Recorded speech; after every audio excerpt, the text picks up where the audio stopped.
বিজেপির সরকার তারা ভাবছে যে জাত আর ধর্ম এটা নিয়ে যদি মানুষকে মাতিয়ে দেওয়া যায় তাহলে নির্বাচনটা পেরিয়ে যাবে। আচ্ছা, এখানে যে মানুষ রয়েছেন, আমি যদি জিজ্ঞেস করি একটা এত বড় রাম মন্দির হয়ে গেল, তাতে আমাদের কতজনের পেট ভর্তি হয়েছে, কতজনের দারুণ খুশি হয়ে গেছি, কতজন আর চাকরির চিন্তা করি না, সারাক্ষণ রাম নাম জপ করার মধ্যে দিয়ে আমার পকেটের টাকা এসে যায়, কতজন বলবো? আছে নাকি কেউ? এটা কেউ নেই। অথচ হাজার হাজার কোটি টাকায় একটা রাম মন্দির তৈরি হয়েছে। আমি একটা প্রশ্ন আপনাদের কাছে রাখছি, যদি যারা তৃণমূলের রয়েছেন, যারা বিজেপির রয়েছেন, এই প্রশ্নগুলো নিজেদের মধ্যে করবেন। যেখানে রাম ভূমিষ্ঠ হয়েছেন এটা বলা হয়, সেই জায়গাটা বাবরি মসজিদ ছিল। খুব দুঃখ ছিল কিছু হিন্দু লোকেদের। তাহলে ভেঙে দিয়ে তারা বলল যে একটা মন্দির তৈরি হবে কোথায়? যেখানে রাম জন্মেছিল, মসজিদটা থাকবে না। আচ্ছা, যেখানে রাম জন্মভূমি তৈরি হলো সেটা কি সেই জায়গা যেখানে রাম ভূমিষ্ঠ হয়েছিলেন? ওখান থেকে 2 কিলোমিটার দূরে হয়েছে। এই প্রশ্নটা তুলবেন না? তাহলে রাম ওখানেই জন্মেছিলেন বলে ওই বাবরি মসজিদটা ভাঙতেই হবে, এবং ভেঙে ফেলা হলো। এটা কোনখানে, মানে কি জন্য হলো? তাহলে এই প্রশ্ন মানুষের কাছে তো উঠবে। প্রশ্ন হচ্ছে ওখানে রাম জন্মাননি, ওদের কথা মতোই জন্মাননি, অথচ মন্দিরটা তৈরি হয়েছে। হাজার হাজার কোটি টাকায় মন্দির তৈরি হয়েছে। কত মানুষ নিজের একেবারে পকেটের টাকা খরচ করে ট্রেনে চেপে যাচ্ছেন আর মন্দির দর্শন করে চলে আসছেন। আর ওরা ভাবছেন বিজেপির লোকেরা ভোট হয়ে যাবে তাদের পক্ষে। আমার প্রশ্ন যে রাম আপনি পুজো করছেন, কোনো অসুবিধা নেই, করছেন, অসুবিধা কি? কেউ আল্লাহর নাম জপ করছেন, করছেন, তাই তো কোনো অসুবিধা হওয়ার কোনো কারণ নেই। কিন্তু কারণ তৈরি হচ্ছে। বেনারসের যে মন্দির, বিশ্বনাথের মন্দির, তার গায়ে লাগিয়ে কয়েকশো বছর ধরে একটা মসজিদ আছে, জ্ঞানবাপী মসজিদ বলে। সেই মসজিদের ভেতরে খুঁজে পাওয়া গেছে ওখানেও নাকি একেবারে শিবের একটা খুঁজে পাওয়া গেছে, ত্রিশূল খুঁজে পাওয়া গেছে 20 ফুট মাটির নিচে, সিমেন্ট করা, খুঁড়ে 20 ফুট নিচে পাওয়া গেছে। এখন কি ওই মসজিদটা ভাঙা হবে? এটাই ভারতবর্ষ? এটা আমরা মেনে নেব? প্রশ্ন হচ্ছে এই জায়গার থেকেই ধরুন, যা কিছু আছে, অর্থনীতি তো আছেই, কিন্তু তারপরও আমাদের সামাজিক ভিত্তি কি দাঁড়াবে? এইভাবে বেঁচে থাকতে পারবো আমরা?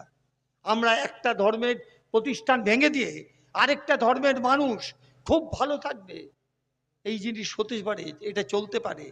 এইটাই বিজেপির। আরেকটা দিকে রয়েছে তৃণমূল। যখন মেদিনীপুর থেকে আসছিলাম, আমার গাড়িটা যিনি নিয়ে আসছিলেন, বহুদিন তিনি সিপিআইয়ের কর্মী বলতে পারেন, আবার নেতাও হয়ে গেছেন, অরুণদা। অরুণদা আমার গাড়ি চালাচ্ছিলেন। অরুণদা বলছেন এই যে, আমি বললাম বিরাট চকচকে একটা স্কুল। বলে হ্যাঁ, এটাই তো সেই স্কুল।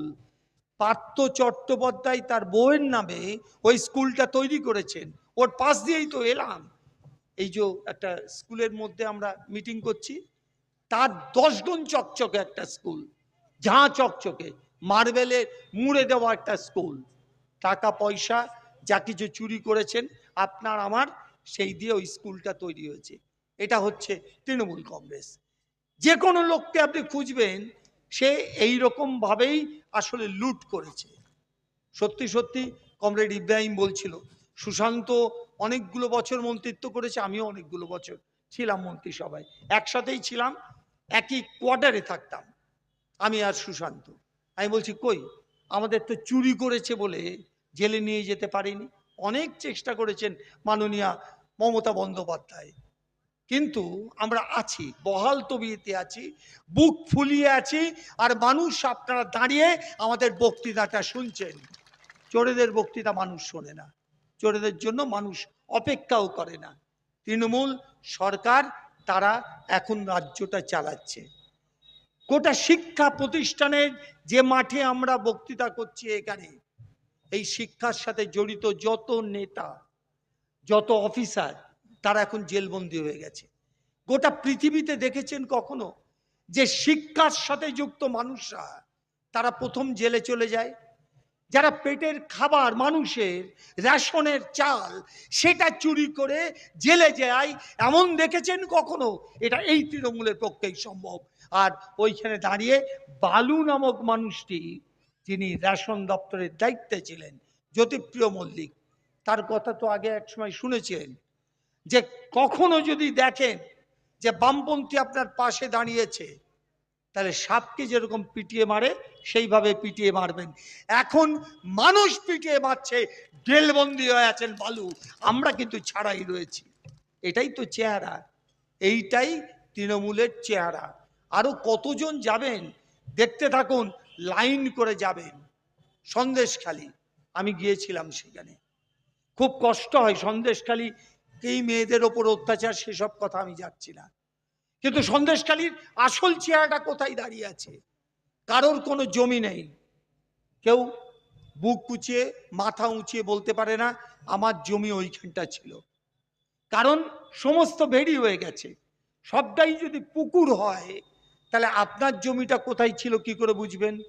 এই স্কুলটা কোথায় আছে সেটা বুঝবেন উল্টো দিকে যারা আমিন, যারা মাপেন, তারা একটা কর্নার পয়েন্ট খুঁজে বার করেন, সেখান থেকে মাপতে শুরু করেন। ওখানে মাপার কোনো জায়গা নেই, কারণ সবটাই ভেড়ি হয়ে গেছে। ওখানে মাছ চাষ হয়, মাছের পোনা চাষ হয়, আর তা বিদেশের বাজারে যায়, আর যে পরিমাণ যায় তার 3 গুণ দেখানো হয়।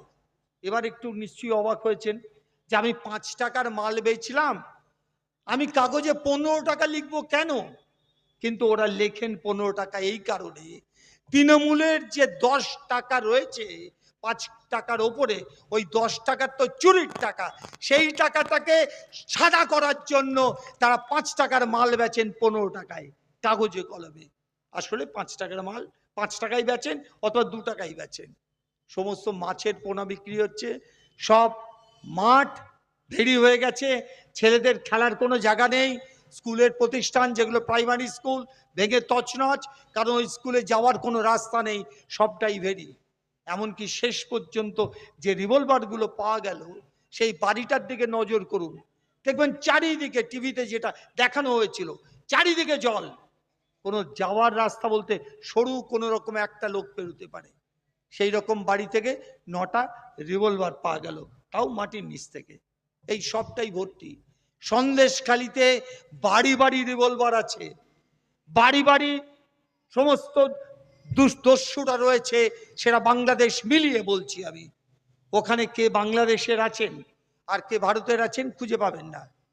তার মানে নরেন্দ্র মোদীর যে একেবারে আমাদের যে জাতীয় পঞ্জি করতে হবে, সেই পক্ষে আমি গেলাম না, কিন্তু আমি বলছি ওই জায়গাটা মুক্ত রাজ্য তৈরি করেছেন আমাদের তৃণমূল কংগ্রেসের, যে রাজ্যটা চালাচ্ছেন মমতা বন্দ্যোপাধ্যায় তারা। আচ্ছা, অভিষেক বন্দ্যোপাধ্যায় নাম ধরে বলাটা খুবই খারাপ, কিন্তু বলতেও হয় মাঝে মাঝে। আচ্ছা, আপনি ভাবুন তো, যে পিসি অর্থাৎ দিদি, আমাদের মুখ্যমন্ত্রী, তিনি একটা ডক্টরেট ডিগ্রি পেলেন, সেই ডক্টরেট ডিগ্রিটা জাল, কারণ ইস্ট জর্জিয়া বলে কোনো বিশ্ববিদ্যালয় নেই গোটা পৃথিবীতে। তিনি বলেছিলেন আমেরিকা থেকে ওই ডিগ্রিটা জোগাড় করেছেন, পরে ডিগ্রিটা চলে গেল। তার ভাইপো Abhishek Bandyopadhyay higher secondary pass শুধুমাত্র, কথাটা খেয়াল রাখুন, MBA পাস নয়, 1 বছরের একটা MBA, তার একটা ডিগ্রি আছে, ওটা জাল, এটা অলরেডি প্রমাণিত। দুটো জাল মিলিয়ে আমাদের এই রাজ্যটা চালাচ্ছে মমতা আর অভিষেক মিলিয়ে, আর আমরা তার জন্য ভিড় করব মানুষ। আসলে চুরি, লুট, ডিগ্রি থেকে শুরু করেছেন। কিসের কি লাগে ডক্টর ডিগ্রি? সুশান্ত, এই যে আমাদের নেতা সুশান্ত ঘোষ বসে আছে, ওর কি ডিগ্রি লেগেছে নাকি? মানুষের ডিগ্রিটা লেগেছে, তার জন্যই সে নেতা। আর ওদের মানুষের ডিগ্রি নেই, ওদের জাল ডিগ্রি একেবারে বাড়িতে পকেটে পকেটে ভরে গেছে। স্কুল, কলেজ, বিশ্ববিদ্যালয় নষ্ট হয়ে যাচ্ছে। এটাই হচ্ছে চেহারা, এইটাই আমাদের রাজ্য। আর সেই কারণেই আমাদের দুটো দিকে মানে দুটো ভাগ করে দিয়েছে। টিভি বলুন, খবর বলুন, খবরের কাগজ বলুন, যে যেমন বিজেপি বলে তুমি হিন্দু না তুমি মুসলমান, এই প্রশ্নটাই এ প্রশ্ন, তেমনি ওরা এখন একটা বাইনারি করে দিয়েছে। বাইরেটা হচ্ছে তুমি তৃণমূল না তুমি বিজেপি, বাইরে কেউ নেই। আপনারাই কিন্তু প্রমাণ করবেন যে বাইরে আছে। যারা 34টা বছর ধরে একটা সুষ্ঠু প্রশাসন দিয়েছিল, তারাই আছে, তারাই ফিরবে এবং তারাই ক্ষমতায় আসবে। এটা মনে রাখুন, এটাই পরিকল্পনা এনে দিতে পারে, এটাই বিশ্বের আসলে মূল দাবি, মানুষের দাবি। আর সেই দাবিতে আপনাদের প্রার্থী যিনি, তার নাম তপন গাঙ্গুলি। তপন গাঙ্গুলি এখানে বসে আছেন, যে জীবনে অভিনয় করেনি, যে অভিনেতা নয়, যে গান গায়নি, কিন্তু মানুষের কথা বলতে পেরেছে। কলেজ পাশ করার পর থেকে যে হোল টাইমার হয়ে গেছে, অর্থাৎ লাল ঝান্ডার কথা মানুষের কাছে বলবে, এই অঙ্গীকারবদ্ধ হয়ে রাস্তায় নেমেছে। আজকে আমরা যখন আসছিলাম, আমার ভালো লাগছিল যে 21 সালে কংগ্রেস বাম ঐক্যটা ঠিক মতো হয়নি, ওখানে অবিশ্বাস ছিল, অনেক অবিশ্বাস ছিল। তুমি কংগ্রেস, আমি ভোট দেবো তোমায়, অথবা তুমি বাম, লাল ঝান্ডা, আমি তোমায় ভোট দেবো, এইসব প্রশ্ন ছিল। আর এই সব প্রশ্ন কাটে তখন যখন একসাথে মানুষের কথা বলে, যখন আমরা হাঁটতে পারি, মিছিল করতে পারি, আন্দোলনে নামতে পারি, তখন আমরা ঐক্যবদ্ধ। তখন আমাদের কাছে কোনো আলাদা আইডেন্টিটি থাকে না, একটাই আইডেন্টিটি, বাম এবং কংগ্রেস জোট প্রার্থী তপন গাঙ্গুলি। আমরা হাঁটলাম। কমরেড মুবারক ছিলেন জাতীয় কংগ্রেসের, একই সাথে কমরেড সুশান্ত ছিল, আমরাও ছিলাম। এটাই হচ্ছে আসল চেহারা। আমার বিশ্বাস যে আপনাদের ঐক্যবদ্ধ লড়াই তপনকে নির্বাচনে জয়ী করবে, অন্তত জয়ের দিকে এগিয়ে নিয়ে যাবে, বিশ্বাস নিয়ে সবাইকে শুভেচ্ছা নমস্কার জানিয়ে বক্তব্য শেষ করলাম। ইনকলাব জিন্দাবাদ।